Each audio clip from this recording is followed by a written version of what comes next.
जो भी लेने का प्लानिंग कर रहा है सोच समझ के लेना भाई। आज की वीडियो में अपन बात करने वाले हैं इसके कुछ अच्छी चीज़ों के बारे में और कुछ बुरी चीज़ों के बारे में।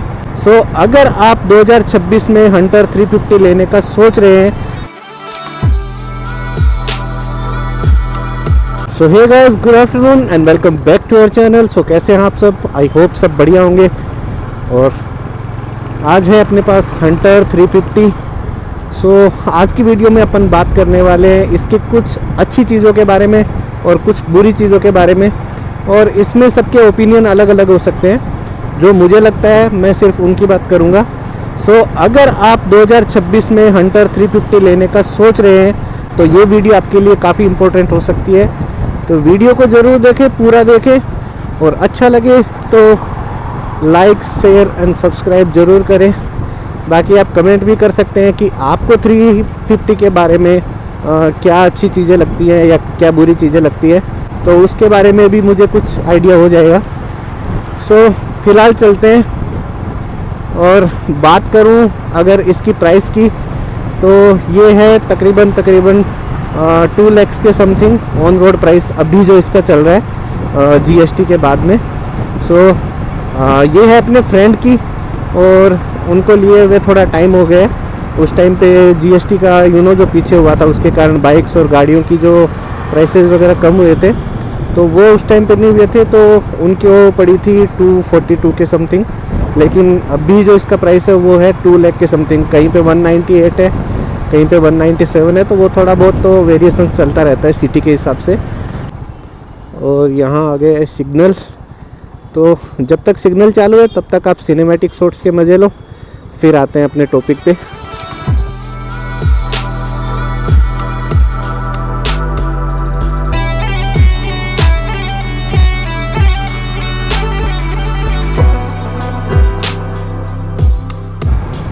सबसे पहला जो पॉइंट आता है वो आता है लुक।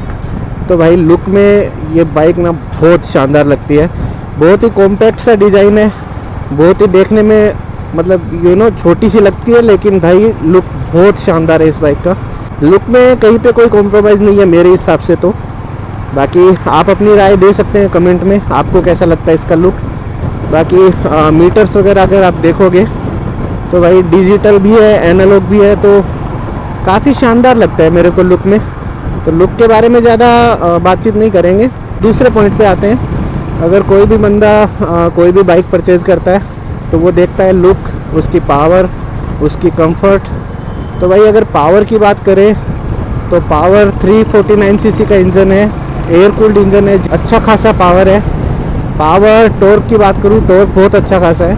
अगर आप सिटी राइड करते हो तो बार बार आपको गियर चेंज करने की ज़रूरत नहीं पड़ेगी, क्योंकि एक बड़े गियर में कम स्पीड में भी अच्छा खासा पिकअप ले सकती है।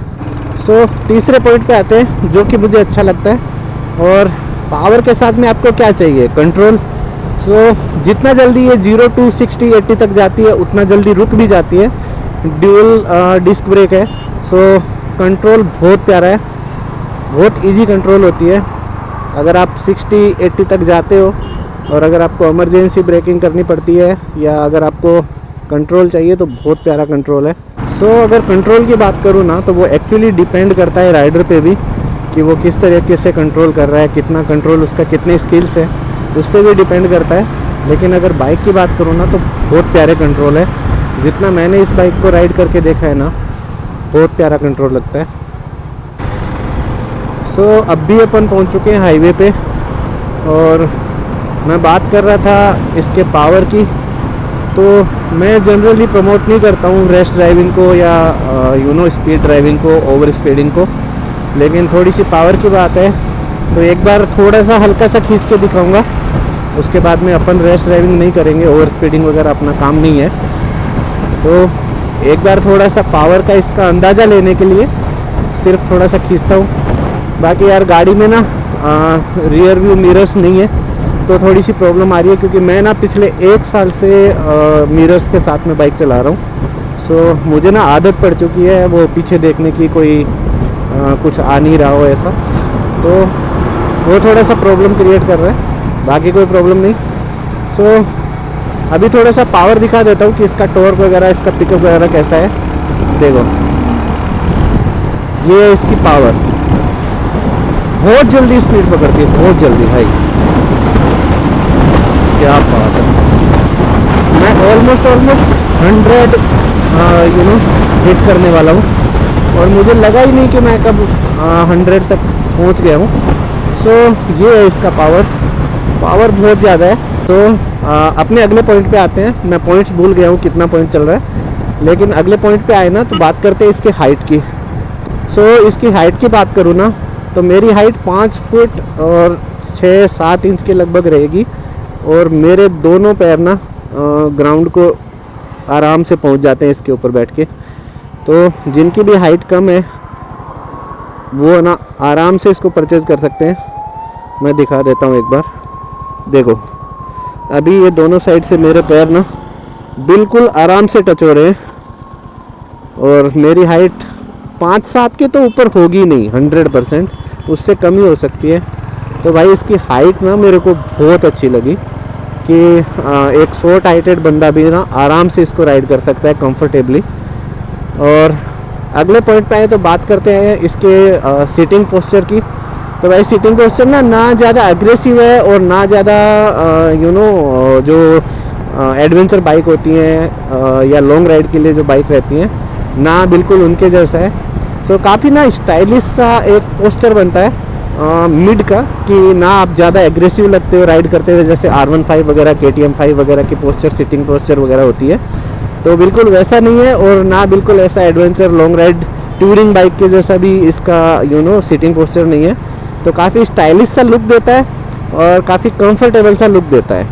ओवरऑल ना गाड़ी बहुत प्यारी है, पावर ले सकते हो, कंट्रोल ले सकते हो, सीटिंग पोजीशन ले सकते हो, उसके अलावा लुक ले सकते हो। तो काफ़ी ना एक इस बजट में और इतना पावर इतने टॉर्क के साथ में ना मेरे हिसाब से काफ़ी अच्छी गाड़ी है। रियर व्यू मिरर नहीं है और मेरे को ना बहुत प्रॉब्लम आ रही है भाई रियर व्यू मिरर की वजह से, क्योंकि मेरी ना आदत नहीं है बिना मिरर के गाड़ी चलाने की। सो अब बात करते हैं कुछ इसके जो मेरे को अच्छी नहीं लगती जो चीज़ें। सो भाई सबसे पहले बात करेंगे अपन इसकी इंजन हीट के बारे में। भाई इसका इंजन ना बहुत हीट देता है। अगर आप ख़ास तौर से अगर आप ट्रैफिक में राइड करते हो, 25-30 किलोमीटर अगर आपने राइड किया, और गर्मियों में ख़ास तौर से जब बहुत ज़्यादा गर्मी होती है, सो इसकी जो हीट है ना इंजन की वो पूरा आपके थाई में लगेगी। बिल्कुल आपको पता चलता है, बहुत अनकंफर्टेबल फील करवाता है वो। इसके हीट की प्रॉब्लम ना बिल्कुल कंपनी को ध्यान देना चाहिए। और अगर स्पेशली आप ट्रैफिक राइड कर रहे हो, ट्रैफिक में अगर आप 25-30 किलोमीटर 40 किलोमीटर इसको राइड करते हो, तो आपके पैरों में ना बिल्कुल फील होता है वो इंजन का हीट। सो उस चीज़ पे थोड़ा सा काम हो सकता है। दूसरी चीज़ है इसका क्लच। तो अगर आप ट्रैफिक में लंबी राइड करते हो या ट्रैफिक में अगर इसको राइड करते हो तो आपका लेफ़्ट हैंड थोड़ा सा दर्द कर सकता है, और करता ही है, ऑब्वियस सी बात है। सो भाई दो चीज़ें मेरे को ना थोड़ी सी इसके बारे में ख़राब लगी, बाकी तो अच्छे पॉइंट ज़्यादा है, ख़राब पॉइंट बहुत कम है मेरे हिसाब से। जहाँ तक मुझे लगा मुझे दो ही चीज़ें इसकी जो थोड़ी सी अच्छी नहीं लगी। बाकी अगर आप 2026 में परचेज़ करने का सोच रहे हो हंटर 350, सो भाई मेरे हिसाब से आंख बंद करके जा सकते हो। अगर वो दो पॉइंट से आपको कोई प्रॉब्लम नहीं है, दो चीज़ों से अगर आपको कोई प्रॉब्लम नहीं है, तो आप आंख बंद करके इस गाड़ी पे जा सकते हो। पावर में, कंट्रोल में, लुक वाइज आपको कभी भी निराश नहीं करेगी ये गाड़ी, इतना बोल सकता हूँ मैं। बाकी आज की वीडियो के लिए इतना ही। वीडियो को ज़्यादा लंबा नहीं खींचते हैं, तो मिलते हैं फिर किसी बढ़िया सी वीडियो में। Till then bye bye, take care.